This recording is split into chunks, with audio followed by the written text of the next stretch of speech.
¿Qué saben de las displasias esqueléticas?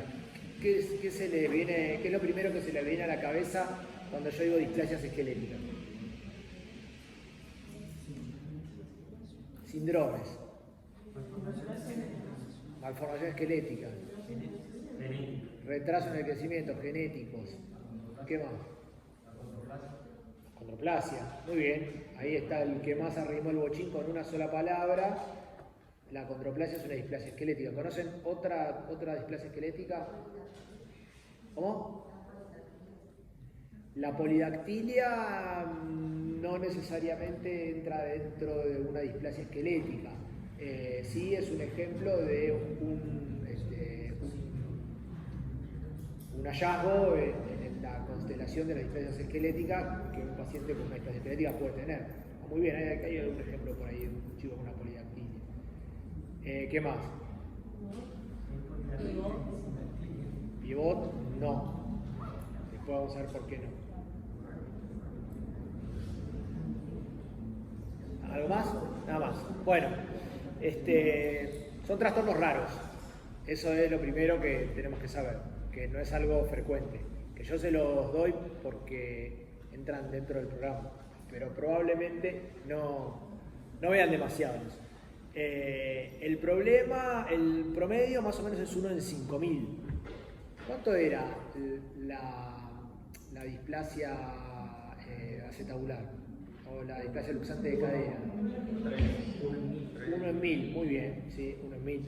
Bien, entonces esto es menos frecuente todavía, ¿sí? Y que en general se asocian con anomalías generalizadas en el esqueleto, ¿sí? No es solamente un hallazgo puntual. ¿Por qué es importante?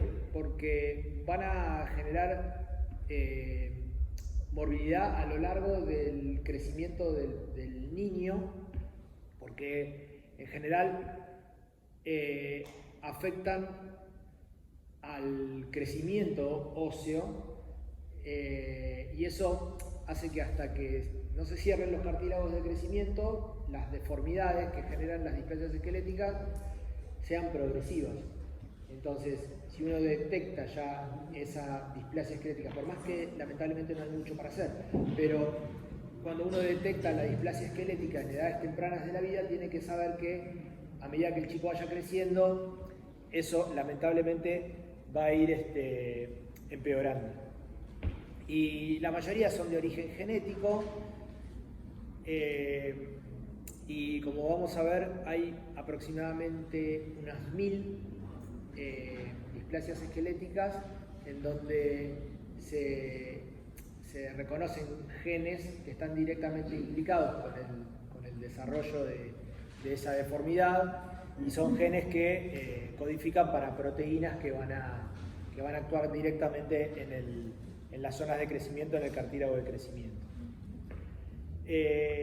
Más o menos están descritas la última descripción y la última actualización de la Sociedad Internacional de Displasias Esqueléticas, no hace mucho, creo que fue en 2019, tiene categorizadas 461 displasias esqueléticas. Es una barbaridad, ¿sí?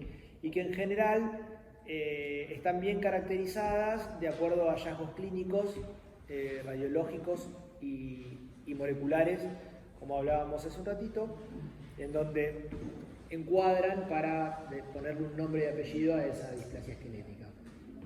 Al resto, a las que no están categorizadas, se las nombra con una terminología y semiología radiológica adecuada, que es, dentro de todo, lo que yo más les voy a hacer hincapié a ustedes, que la sepan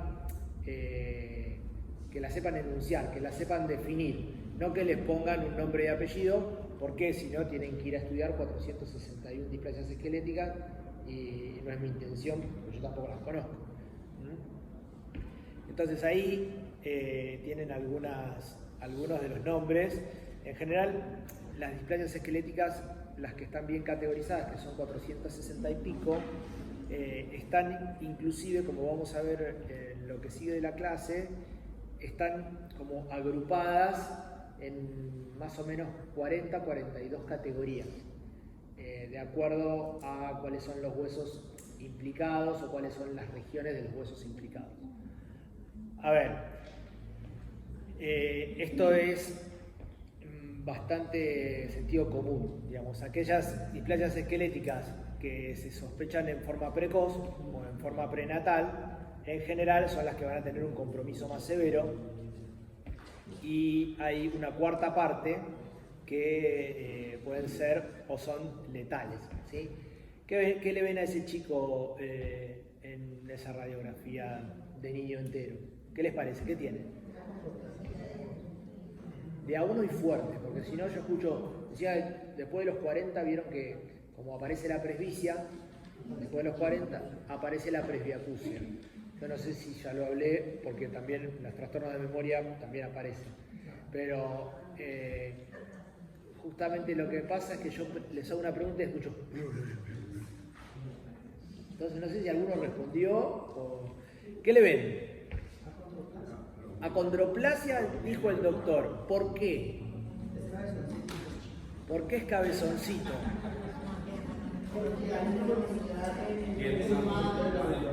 Qué bueno que recién empieza la clase, ¿eh? Las extremidades se ven cortas. Bien, ¿y qué más?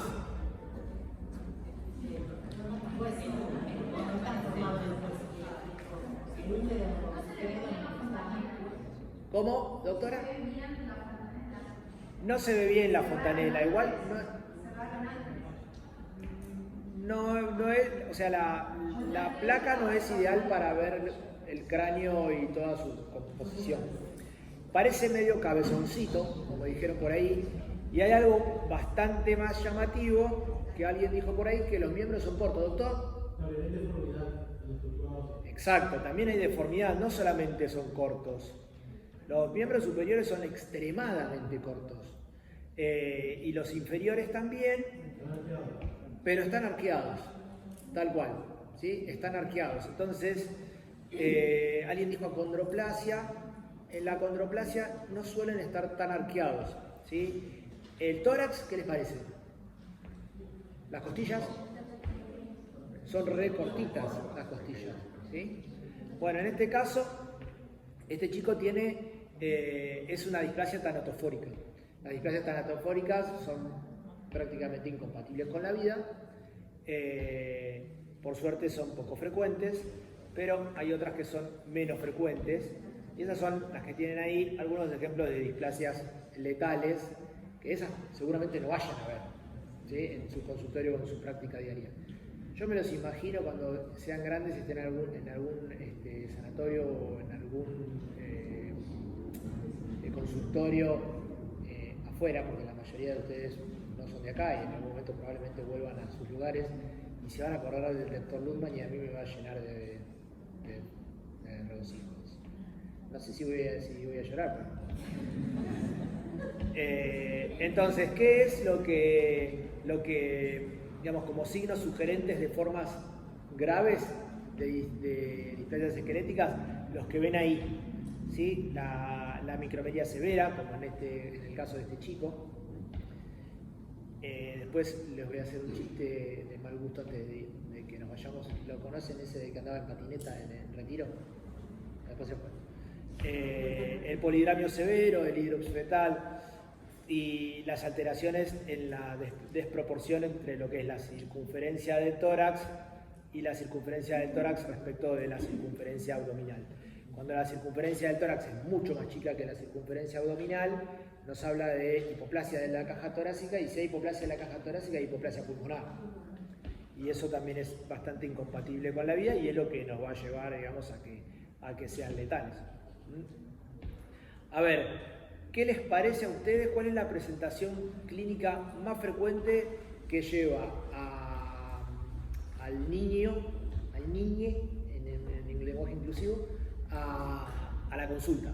Ya sea al pediatra o al especialista, que puede ser endocrinólogo, o al genetista, o alguien especialista en crecimiento y desarrollo, que hay gente que se dedica a eso. Talla baja, dijo el doctor. ¿Qué otra cosa? Menos frecuente. ¿Alguna malformación física? Tal cual, alguna cuestión inherente a una deformidad ósea, ¿sí?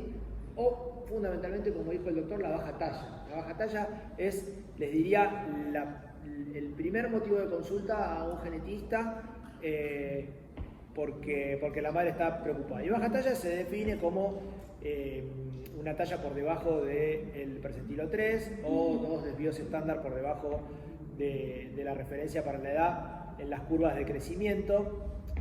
Este libro ustedes por ahí no lo conocen porque ninguno de ustedes es pediatra y mucho menos hizo la especialidad en Argentina, pero es un embole, es el libro que todo pediatra tiene que tener para poder percentilar a sus pacientes en la consulta.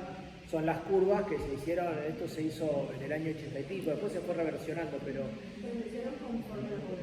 se hicieron conforme a la población de acá. Un pediatra muy conocido que se llama, todavía vive, se llama Lejarraga, que lo hizo él en realidad con un par de esclavos que yo también conozco, que son los que juntaron los datos, y él es el que se ganó la autoría, ¿no? Como siempre pasa. Entonces, bueno, uno percentila a los chicos y cuando la talla está por debajo del percentilo 2 o 2 de BIOS estándar, se puede hablar de baja talla. También, por supuesto, analizar las proporciones corporales para determinar si hay simetría o asimetría y vamos a prestar atención a qué es lo que hay que medir. Más allá de que ustedes clínicamente no lo van a hacer, pero sí por ahí lo van a hacer a partir de la radiología. Entonces, un chico con baja talla puede tener una baja talla armónica o disarmónica, ¿sí? Entonces, ¿qué mediciones hay que tener en cuenta? La medición y el percentilo de talla para la edad. Las mediciones antropométricas, ¿cuáles son? La amplitud de los brazos, la altura con el paciente sentado, ¿sí? Que mide el tronco y el abdomen, la altura del tronco y el abdomen. La medición del segmento inferior, ¿sí? O sea, de los miembros inferiores, y la relación entre el segmento superior y el segmento inferior, ¿sí? El que tiene tronco corto o el que es paticorto, y evaluar la desproporcionalidad, ¿sí? Esto es la amplitud de los brazos, esto es la altura de posición sentada, ¿sí? Y también la medición de los miembros, ¿sí? Del miembro inferior, el paticorto. Entonces, esas mediciones antropométricas, si el paciente es armónico, uno piensa o que tiene un retraso constitucional, o que es una baja talla familiar, porque los padres son petizos, o porque tiene alguna endocrinopatía, como un hipotiroidismo congénito. Estamos hablando solamente de una talla, ¿no? Obviamente que en un hipotiroidismo congénito hay una constelación de síntomas que van mucho más allá de la talla. O síndromes dismórficos que, aparte de tener una baja talla armónica, tienen algún otro hallazgo fenotípico. Y cuando es disarmónico, sí es importante hablar de si el acortamiento de los miembros, en el caso de que el acortamiento sea de los miembros y no del tronco, si el acortamiento es rizomélico, mesomélico o acromélico. ¿Saben qué es eso? La disposición proximal. Exacto, ¿sí? Si tiene rizomélico, que es de la raíz del miembro, en este caso del húmero, si es mesomélico del brazo, del antebrazo, perdón, y si es acromélico de la mano, ¿sí? Entonces, en función de si es rizomélico, mesomélico o acromélico, uno ya ahí tiene un tipo de categorización. Y después ver si hay o no hay compromiso de la columna, de las vértebras particularmente, y del tórax, que en este caso es de las costillas, ¿no? Entonces, ese es el normal, esa es la esquematización del acortamiento rizomélico, mesomélico y acromélico. De esto no tienen dudas, ¿no? Es fácil. Muy bien.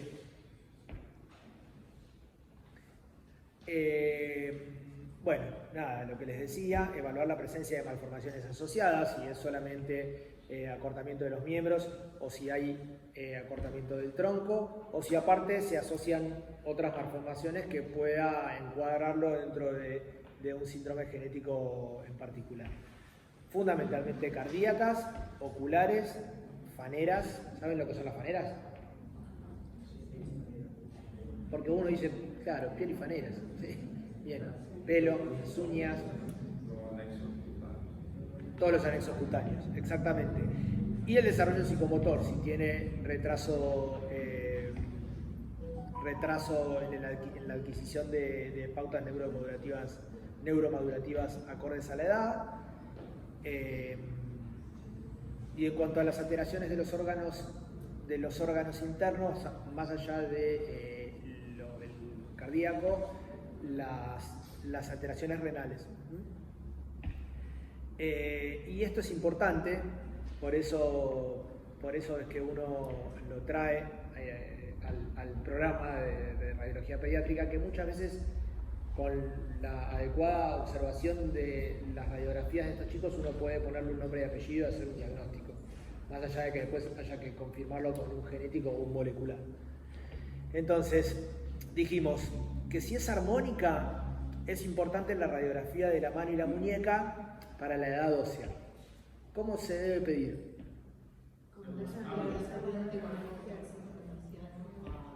Sí, exactamente. Acá la técnica radióloga la tiene atada. No, pero es verdad, cuando un pediatra o alguien lo pide, si por ahí el técnico no está muy habituado a hacer radiografía para edad ósea, si le pide radiografía de mano izquierda, a veces, si el técnico no sabe que es para edad ósea, no la hace con la técnica adecuada. Entonces tiene que ser radiografía de mano izquierda para edad ósea con foco en el tercer metacarpiano. ¿Sí? Y acá la doctora aclara que tiene que ser 80 centímetros. Yo esa no me la acordaba. Es miembros es 1 metro y este es 80. Perfecto, buen dato. No lo sé, por convención. Sí, se hace así por convención. Y después eso se compara contra un atlas, el atlas de Greulich-Pyle, que... ¿Cómodo? Por eso que estaba explicando que por el libro de Greulich-Pyle...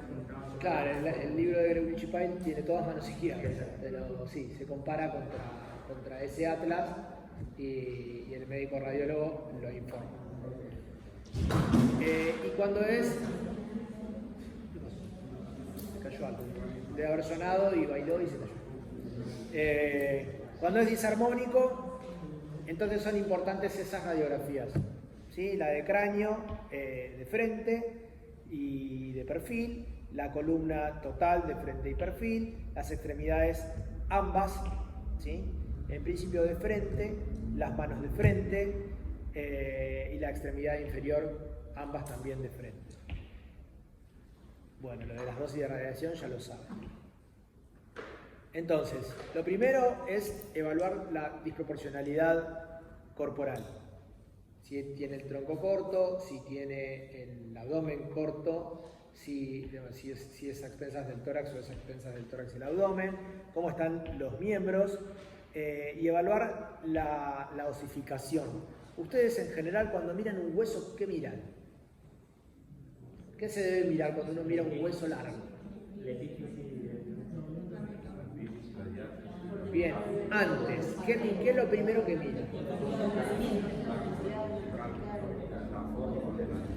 Bien, la forma, digamos, la estructura ósea, la alineación, ¿sí?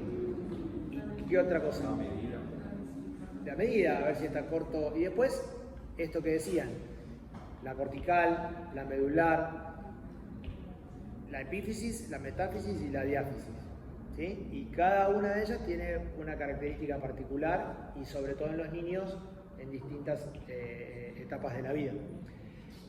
Y después es importante siempre conocer las variantes de la normalidad. Yo siempre les digo que tengan siempre a mano el libro, el KIDS, que incluso el KIDS es un libro de variantes anatómicas, que ese siempre te salva.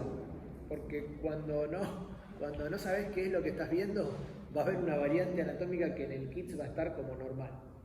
Así que siempre se los recomiendo, ténganlo a mano, es un libro muy interesante. ¿Ese libro lo venden en cualquier librería del libro médico? Creo que sí, es un libro, no sé ahora la última edición, pero las ediciones anteriores tienen tapa dura roja.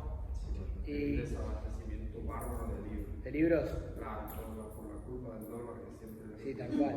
Sí. No sé si está en formato digital. Es un libro que para cualquier biblioteca del radiólogo es interesante tener. No hace falta que seas radiólogo o pediatra, pero está bueno que lo tengan. Entonces, diferenciar las variantes normales de lo que es patológico, y después el cuarto paso ya es como pedirles un montón, pero si alguno, aunque sea en el examen, la invoca, estaría buenísimo, ¿sí? De acuerdo a la descripción de lo que ven en las radiografías, poder englobarla dentro de alguna displasia esquelética determinada. Entonces, vamos a ir paso por paso. Evaluar la desproporción. Es similar a lo que hacemos clínicamente. Cuando uno lo ve y dice, es medio cabezoncito, es medio paticorto, pero con las radiografías, ¿no? Para tener una medición más precisa, y además la densidad y la estructura ósea. Entonces, ese es otro esquema para hablar de rizomelia, mesomelia o acromelia, y la evaluación de la columna, que nos va a ayudar a si hay o no desproporción del tronco y si hay o no un tronco corto. Entonces, en los huesos largos vamos a analizar los distintos segmentos y definir qué tipo de acortamiento tiene, ¿sí? Entonces, el rizomélico, la acondroplasia es, si queremos, digamos, el estereotipo de acortamiento rizomélico. Si bien tienen acortamiento mesomélico también los enanos, los acondroplásicos comunes, lo más llamativo es el acortamiento rizomélico. La discondriostosis y el síndrome de Lily-Weight son ejemplos de acortamiento mesomérico, no son enfermedades comunes, y el acromélico es muchísimo más infrecuente. Bien, este chico tiene una condrodisplasia puntata rizomélica, ¿sí? La condrodisplasia puntata, aparte del acortamiento rizomélico, lo que tiene fundamentalmente es a nivel de las metáfisis, de las epífisis, vamos a ver un ejemplo más adelante. Tiene la epífisis, puede tener como esas imágenes radiodensas, como esos puntitos que le dan el nombre de puntata. Y esto es importante saberlo, que en distintas etapas del desarrollo de ese chico, esa característica de punteado, de epifisario, puede desaparecer. Entonces, uno, si lo busca en edades más avanzadas, o le hace radiografías a los padres para ver si tienen la misma enfermedad, y a lo mejor ese punteado ya no se ve más, ¿sí? A ver, el acortamiento en la familia, si digamos, es de transmisión genética y es un trastorno autosómico dominante, si el padre lo tiene, la madre lo tiene, y el chico lo hereda en el 50% de los casos, como todo trastorno autosómico dominante, el acortamiento lo va a tener, ¿sí? Pero por ahí no tiene estas características de puntato. En este caso, la discondrostosis mesomélica, lo que tienen son deformidades arqueadas de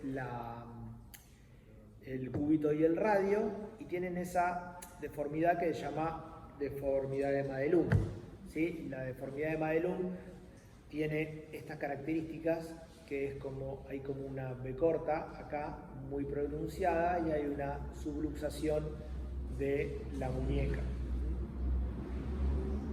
Y en este caso, alguien dijo por ahí una polidactilia, en este caso una displasia acromélica, enfermedad recontra rara, que también tiene deformidad de Madelung. Fíjense acá cómo está esto, cómo está este cúbito. Pero bueno, le sobra un dedo, sí. Analizar la densidad y la estructura ósea. Miren este. Alguien decía por ahí que había que analizar bien y diferenciar la cortical de la medular, y si el hueso estaba afectado más a expensas de la cortical o más a expensas de la medular. En este caso parecería que no hubiera diferenciación córtico-medular. Es un chico con una osteopetrosis. Qué lástima que no hay una imagen del cráneo, pero es muy, muy llamativo. Tiene el díploe, que prácticamente no es díploe, es todo un hueso macizo, todo cortical. Y en este caso, un chico con una osteogénesis imperfecta, con múltiples fracturas, la que vulgarmente se llama como el hueso de cristal, o algo así. Hay distintos tipos, creo que hay 4 o 5 ya descritas. Bueno, qué bueno que vos te lo acordás porque yo no. Pero la verdad es que cada vez hay más. Hay un hallazgo clínico que es esto de las escleróticas azules, que uno lo puede sospechar ahí. Igual las formas más graves tienen fracturas en los recién nacidos. Es una enfermedad bastante fea, los chicos sufren mucho. Y yo recuerdo cuando yo hacía pediatría, hace como 20 años, había un paciente que se internaba siempre y la mamá lo traía ya directamente como en un colchoncito. Tenía un colchón que había armado con una madera y el colchón y lo traía directamente así, el pibe ahí derechito, porque si lo levantaba se fracturaba solo. Un lío como había que sacarle sangre, claro, nadie quería, lo agarrabas y por ahí se cargaba, ¿viste? Bajón. Así que bueno, ¿qué vamos a ver? Vamos a ver la osificación epifisaria, ¿sí? Como segundo punto vamos a ver la osificación epifisaria, vamos a ver la epífisis, si es una epífisis normal, como muestra este esquema o como se muestra en esta radiografía, o si es una epífisis hipoplásica, o si es una epífisis que tiene los contornos irregulares. Para eso tenemos que ver bien el núcleo de osificación primario, como acá, o el núcleo de osificación secundario en los chicos más grandes. Pero bueno, básicamente verle el tamaño y ver la superficie de esa epífisis, a ver si es regular o irregular, ¿sí? Bien, entonces, este es un ejemplo, por ejemplo, valga la redundancia, de lo que les decía hace un ratito, la condrodisplasia puntata. La condrodisplasia puntata tiene las epífisis así, no solo que son irregulares, sino que son así como expandidas y con múltiples imágenes radiodensas puntiformes. Este es una enfermedad de Fairbank que tiene esto, que fíjense la irregularidad de la superficie de las epífisis. Esta es una alteración del colágeno tipo 10 que genera esta alteración de las epífisis de casi todos los huesos y es bastante deformante. Y en este caso, se me fue. Y en este caso, una displasia epifisaria muy llamativa. Fíjense que son huesos que ya crecieron y prácticamente no tienen núcleo de osificación secundario o son apenas muy chiquititos. ¿Lo ven? Parece que la metáfisis estuviera prácticamente cerrada y la epífisis es muy pequeñita. ¿Los ven? Bien. Y las metáfisis, como ustedes saben, en las metáfisis es donde se localiza el cartílago de crecimiento, donde se produce, digamos, la última parte de la osificación, del proceso de osificación en los huesos. Y como les decía en una de las primeras diapositivas, las displasias esqueléticas que afectan a las metáfisis siempre van a ser las más deformantes, o en general van a ser las más deformantes. Entonces, ¿qué vamos a buscarle? Si hay ensanchamiento o si hay irregularidad. Y hay ejemplos de enfermedades para cada una de esas situaciones. ¿Y qué es lo más importante? Esto, ¿sí? Tratar de hacer diagnóstico diferencial con los trastornos del metabolismo fosfocálcico. Por ejemplo, este paciente tiene una condrodisplasia de Schmidt, no importa, no viene al caso. Fíjense cómo se ve la metáfisis más densa, bastante más densa y media deflecadita. Fíjense en los fémures, esa metáfisis media irregular y bien densa. En este caso, algo parecido pero con menos severidad, que es el McCusick, que en general afecta más a las rodillas y al resto de los huesos no tanto. Y esto es un chico con un raquitismo hipofosfatémico, ¿sí? Que en realidad es una alteración renal, ¿sí? Hay una alteración en el túbulo renal que hace que no se reabsorba bien el fósforo y bueno, tienen hipofosfatemia y tienen estas metáfisis así desflecadas y ensanchadas. Si alguno me dice qué diferencia hay entre esto y esto, tiene un 10 y se va y no viene a rendir, pero la realidad es que es igual. No hay mucho cambio. Uno lo tiene que contextualizar con otras características del examen físico que tienen los chicos con raquitismo y hipofosfatémico. Yo te muestro solamente la radiografía de la rodilla, donde decís, pero eso es igual, sí, es parecido. Bien, y respecto a las diáfisis, tenemos distintos ejemplos.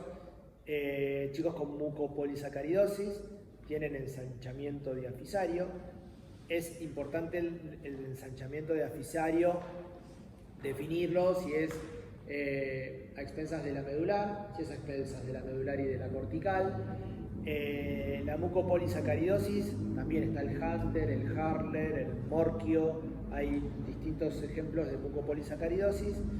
El Morquio, si mal no recuerdo, es uno de los que más afecta a los huesos o a las diáfisis, entonces tiene este ensanchamiento diafisario. La enfermedad de Pyle tiene estas características, que es así, creo que se describen como metáfisis en matraz, como un matraz Erlenmeyer al revés, ¿sí? En el caso de las tibias, o un matraz Erlenmeyer normal, normoposicionado en el caso de los fémures. Y después, en este caso, fíjense, el Camurati-Engelmann es diferente porque es como más a expensas de la cortical, entonces se ve bien denso. Fíjense la deformidad de los miembros, ¿no? Es bastante feo. Bien, y los cuerpos vertebrales, recuerden siempre que la osificación del cuerpo vertebral empieza en la periferia de la notocorda. La notocorda, no sé si ustedes se acuerdan de embriología, es una estructura que pasa a nivel de la médula, de la columna, es a través como si pasara a través del cuerpo vertebral, no tiene nada que ver con la médula espinal, es en el cuerpo vertebral. Y hay un resabio de la notocorda que a veces se puede ver en la radiografía de perfil de la columna vertebral, que hay como una hendidura anterior, que eso es normal, es la hendidura que genera el resabio notocordal, que se ve como algo más radiolúcido, pero cuando los chicos van creciendo, eso tiene que desaparecer. Bien. Siempre, sobre todo en la radiografía de perfil, valorar la altura y la forma de los cuerpos vertebrales, y no solamente de los cuerpos vertebrales, sino de los elementos posteriores, ¿sí? También de la lámina y de las apófisis espinosas. Y en la radiografía de frente es muy importante también valorar la distancia interpedicular. Y ahora vamos a ver por qué. Bien. La amplitud del canal raquídeo y medir la distancia interpedicular, sobre todo en los chicos con sospecha de acondroplasia. Si ustedes ven en una radiografía de columna de frente, sobre todo de columna dorsolumbar o de lumbosacra, la distancia interpedicular desde la columna dorsal hasta la columna lumbar se va ampliando, ¿sí? Cada vez están uno va bajando están más separados los pedículos. Los chicos con acondroplasia no, esa distancia se mantiene, es igual entre los pedículos a nivel de las vértebras dorsales como de las vértebras lumbares. Bueno, esto un poquito el esquema de lo que les decía. Los centros de dosificación siempre son dos al costado del centro, que sería el reservorio endotocordal.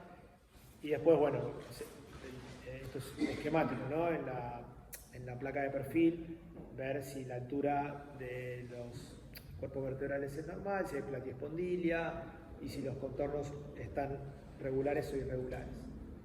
Por ejemplo, este es un chico con una displasia espondilometafisaria, en donde, fíjense, los cuerpos vertebrales están muy disminuidos en altura, ¿sí?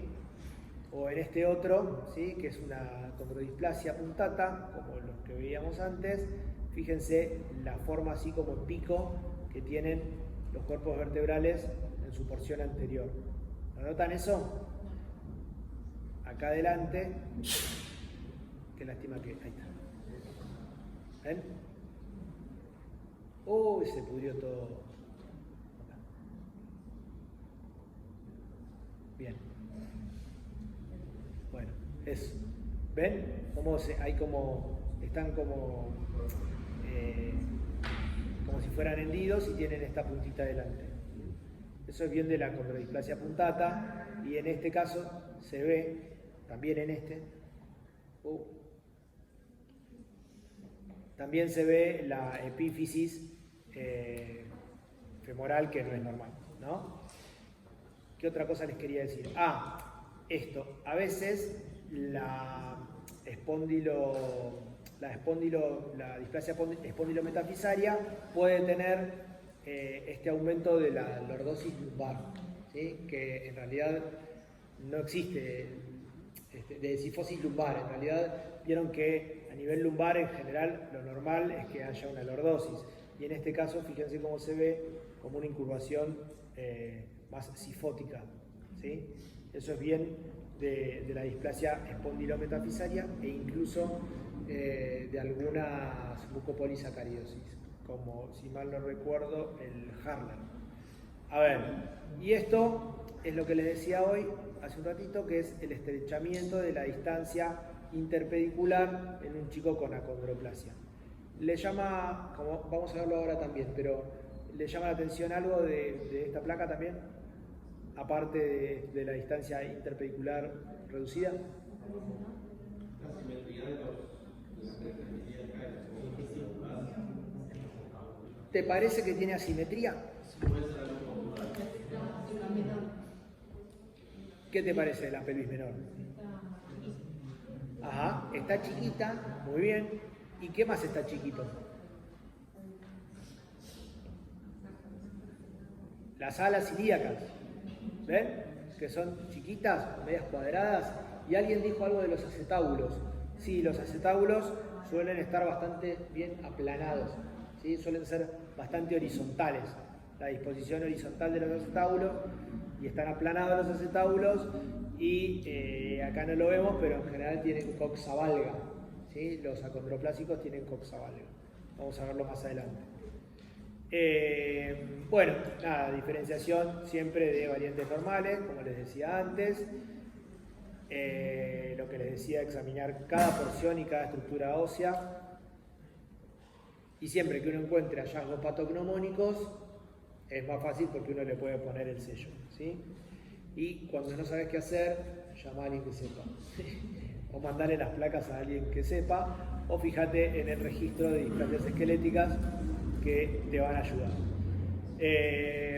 Entonces, resumiendo, y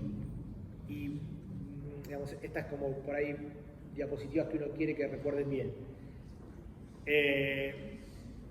¿Qué zona va a estar afectada de los miembros? Si es rizo, si es meso o si es acro. Y después, ¿qué zona se afecta del hueso? ¿Sí? Si es la epífisis, si es la metáfisis o si es la diáfisis. Y entonces, cuando uno tiene que categorizar, puede decir que es, por ejemplo, una displasia espóndilo-epifisaria o una displasia espóndilo-metafisaria, y ya uno así tiene otro tipo de nomenclatura y ayuda. Y si les tengo que pedir algo, yo les voy a pedir eso, que puedan categorizarlo de acuerdo a y enumerarlo y nomenclarlo bien de acuerdo a lo que ven en las radiografías. No me interesa que me digan, es una picnodisostosis, o yo con que me digan es una displasia espondilometafisaria, suficiente, ¿sí? O podría ser tal, qué sé yo, acuérdense un ejemplo de cada uno. Bien, entonces, determinar subclasificaciones, sáquenle una foto a léanlo si están aburridos o si les gusta el tema. Y el cráneo, ¿sí? La radiografía de cráneo de frente y de perfil, ¿para ver qué? Para ver si hay micro o macrocefalia, si hay alteraciones en la osificación o hay presencia de craniosinostosis. Hablamos en una clase de craniosinostosis de acuerdo a cuál era la sutura que estaba fusionada, y acuérdense que siempre hay que intentar hacer una tomografía de cráneo con reconstrucción 3D para ver bien, digamos, el compromiso de las diferentes suturas.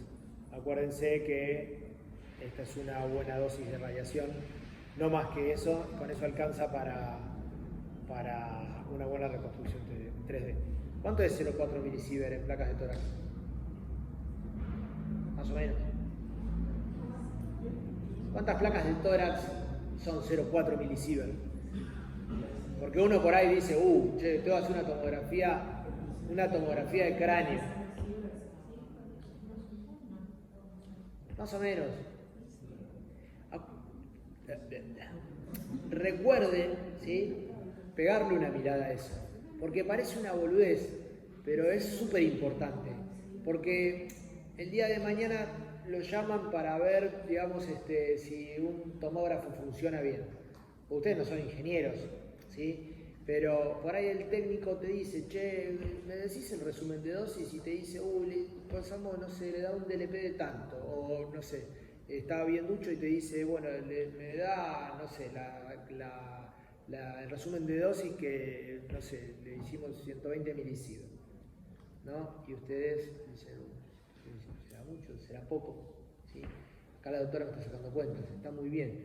0,4 milisievert deben ser 4 placas de tórax, ¿sí? Una placa de tórax es más o menos 0,1 milisievert. O sea, es muy baja la dosis. Y con eso te alcanza, ¿sí? Bueno. ¿Qué otra cosa podemos ver en la placa o en la tomografía de cráneo? Si hay hipoplasia del maxilar, cómo están las órbitas, si hay hipertelorismo, si hay atresia de los conductos auditivos. Hay algunos síndromes, el Goldenhar, por ejemplo, que tiene atresia del conducto auditivo externo, pero pobre, también tiene muchas malformaciones del pabellón auricular y tiene hipoplasia hemifacial, es como bastante particular. Bien, entonces este chico, ¿sí?, tiene una displasia cleidocraneal. La displasia cleidocraneal, como su nombre lo indica, afecta al cráneo. Y cleido, ¿de dónde viene? Cleido, muy bien, de la clavícula, ¿sí? Ahora vamos a ver un ejemplo. Y tiene retraso en el cierre de la fontanela. Son chicos que se les cierra la fontanela muy tardíamente. O también podemos encontrar la presencia de huesos gormianos, que los huesos gormianos también forman parte de muchas displasias esqueléticas. O también, en este caso, un chico con un síndrome de Cruzón, ¿sí?, o Apert, que son, el Apert y el Cruzón son diferentes, pero son ejemplos de craniosinostosis y de displasias esqueléticas que asocian, aparte de la craniosinostosis, alguna otra malformación. Ahora vamos a ver ejemplos. ¿Qué le pasa a este? Muy bien, no tiene clavícula. Perfecto. No tiene clavículas porque es una displasia cleidocraneal. Le faltan las clavículas y tiene el retraso en el cierre de la fontanela. Y este es un acondroplasia, ¿sí? Fíjense la distancia interpedicular, que siempre es igual, si bien acá le faltan las lumbares. Lo que quería mostrarles acá básicamente es la hipoplasia de la caja torácica. Las costillas son bastante cortitas. Y la pelvis, siempre hacerla de frente neutro y ver el tamaño de las alas ilíacas, como les decían los acondroplásicos, que pueden tener las alas ilíacas cortitas o con forma medio así como cuadrada. También ver el grado de osificación del pubis, porque puede haber, como en la displasia cleidocranial que veíamos recién, retardo en la osificación del pubis. Coxa valga, como les decía, y subluxación de las cabezas femorales. A ver, este es un chico con una mucopolisacaridosis. Fíjense qué hipoplásicas que son las alas ilíacas. Fíjense que están básicamente a la misma altura que el sacro, y uno en general las ve como más grandes. Y fíjense la coxa valga, no, recontra valga. Si uno hace este ángulo, están como muy abiertas. Y la pelvis está gigante, muy amplia, fíjense. Fíjense en este caso, en un acondroplásico, fíjense esto, este ángulo, está bien cerradito. Fíjense la coxa, ¿sí? Recontravalga, y aparte tiene ensanchamiento de las metáfisis, y tiene también algo que se llama encopa. Acá está bastante osificado, entonces no se nota bien, pero tienen como una hendidura así en copa las metáfisis de la acondroplasia. A ver, si ustedes tienen que ir a leer displasias esqueléticas, como seguramente van a hacer, no dejen de leer la acondroplasia, ¿sí? Porque es como uno de los ejemplos más comunes, el enano, ¿sí? Bien, si a uno le tiene que tomar alguna, y no va a ser tan guacho de tomarles una rara, una que son las más frecuentes. Y respecto a las manos y pies, lo que decíamos de la edad ósea, para valorar la maduración del esqueleto, y incluir todos los segmentos de la mano, que se vea toda la mano. Hay algunas que son, como les decía, la deformidad de Madelung en la muñeca, que es la articulación entre, digamos, el cúbito, el radio y parte del escafoides. Y después alteraciones en los dedos, como la polidactilia o la sindactilia, ya sea sindactilia ósea o simplemente sindactilia cutánea, alteraciones en los pulgares y los ortejos, que acá no se usa mucho esa palabra, digo que los mexicanos usan mucho los ortejos. ¿Qué son los ortejos?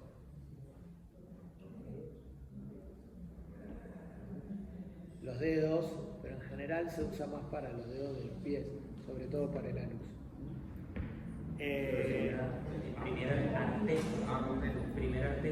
Primer artejo, sí. Igual esto también me parece que es importante decírselos. Los pies no los tomen como referencia para si bien todos dicen que uno tiene que pedirle a los niños las radiografías de los pies de frente, ¿sí? No son categóricos para ninguna displasia esquelética. Entra dentro de la bolsa de estudios y de placas que uno, digamos, va a pedir, pero es poco frecuente encontrar alteraciones en los pies que sean categóricas, mucho menos que las manos. Bueno, este es el acondroplásico. ¿Qué tiene? ¿Qué les parece que tiene? ¿Qué ven en esas falanges o en esos metacarpianos? Acortados y ensanchados, ¿no? Sobre todo el ensanchamiento más que el acortamiento. Bien, este es el morquio, ¿sí? Que es una mucopolisacaridosis. Fíjense que tiene también acortados, ensanchados, sobre todo más los metacarpianos que las falanges, y tiene deformidad de Madelung. Y este es un síndrome de Appert. Fíjense que tiene sindactilia cutánea, a veces es mucho más severa, a veces la sindactilia cutánea compromete a los 5 dedos y entonces hay que separarles un dedo para que tengan pinza. Y pobres, son bastante feos los síndromes de Appert porque tienen hipoplasia facial, tienen mucho exoftalmos, tienen sindactilia cutánea y ósea, y en general tienen retraso mental que es leve. Entonces, por ahí en el hospital venía una pareja de Appert con hijos Appert, y bueno, nada, les decían los Appert, tenían el nombre y apellido, pero los llamaban, vinieron los Appert. Bien. Y en este caso, un ejemplo de un síndrome de Rubinstein-Taybi. El Rubinstein-Taybi o Rubinstein-Taybi tiene hipoplasia de la falange del primer dedo y se llaman dedos en paleta. Son como dedos anchos y aplastados. Síndrome de Rubinstein-Taybi. Y tiene una fase peculiar, parece que tiene como medio cara de pájaro. Lo pueden googlear. También es un ejemplo de una displasia que compromete, que es acroménica. Bueno, entonces siempre es importante en pacientes sin hallazgos específicos repetir el estudio luego de 2 años. Y sobre todo si el chico no está creciendo adecuadamente y persiste, no hay una causa clara y persiste la sospecha de una displasia esquelética. Y siempre estudiar a los padres u otros familiares afectados. Les puse esa foto porque en el caso de la acondroplasia, ustedes saben que la acondroplasia es una enfermedad que se transmite con carácter autosómico dominante y que, como todas las enfermedades que se transmiten por carácter autosómico dominante, el 50% de la descendencia de un individuo va a estar afectada, y si ambos padres están afectados, el 50% va a estar afectado, un 25% va a estar muy afectado, que es aquel que tenga las 2 copias afectadas, y hay un 25% que va a ser normal, porque no va a aportar ninguno de los genes afectados, siempre que los padres sean heterocígotas, ¿no? Entonces estos son 4 hijos, de los cuales 3 parecen normales y 1 parece con un enanismo, a pesar de que la expresión puede ser también variable. ¿Cómo? Sí, yo la puse media transparente porque me gustó un poco así, pero... Esta es la mamá, este es el papá, esta es la mamá, y este es uno de los hijos, y estos 2 son hijos también, pero son mamás. Bien. El manejo quirúrgico y ortopédico está apuntado básicamente a la deformidad de las extremidades, a la simetría de los miembros y a la baja talla. Todo lo que se haga es para mejorar la calidad de vida. Son enfermedades que, digamos, no tienen cura, son para toda la vida. Pero lo importante es poder categorizarlas, poder, digamos, decir qué puede ser. Si se puede ir a buscar el gen responsable, se busca, sobre todo para el consejo genético. Esos chicos después son adultos y uno tiene que decirle qué probabilidad tiene de tener un hijo con el mismo trastorno, ¿no? Entonces, como conclusión, son raras, que requieren de sospecha clínica cuando uno lo ve, que todo paciente con talla baja hay que hacer una evaluación clínica para ver la desproporción corporal, ser metódico y detallista en la valoración radiológica.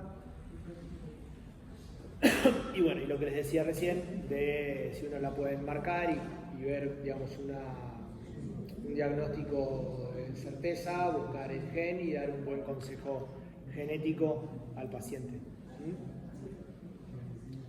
¿Este saben quién es? ¿No? ¿Alguno conoce? ¿Alguno le gusta el arte? ¿Alguno estuvo en París? ¿No? Ah, ninguno estuvo en París, no les creo. ¿Alguna vez alguno debe haber ido de paseo a París? ¿Quién estuvo en París? Ah, ahí está, bueno, ahí hay una que estuvo en París. No sabes quién es. Bueno, no, este loco es Toulouse-Lautrec, que era un pintor. Que Toulouse-Lautrec era un pintor que vivió en el siglo XIX en París y que le encantaba la joda. Y tenía una picnodisostosis, que es una displasia esquelética que aparentemente se transmite con carácter autosómico recesivo y los padres eran cosanguíneos. Y entonces él nació con la picnodisostosis. Pero bueno, cuando era muy chiquito practicaba deportes hasta que su condición clínica, que le dio mucha fragilidad ósea, tuvo una fractura de ambos fémures. Y entonces, entre la condición y la fractura, quedó rápidamente con un bastón y con las patas cortas, ¿sí? Entonces era paticorto, y dicen que usaba sombrero porque también tenía retardo en el cierre de las fontanelas. Entonces siempre andaba con sombrero. Se murió creo que a los 37 años, una cosa así. Ahí está, sí. Se murió a esa edad porque aparte tuvo una sífilis, porque le encantaba la joda. Y en esa época, encima no era muy agraciado, pero vieron que siempre hay un roto para un descosido. Así es la vida. Y el tipo pintaba muy bien.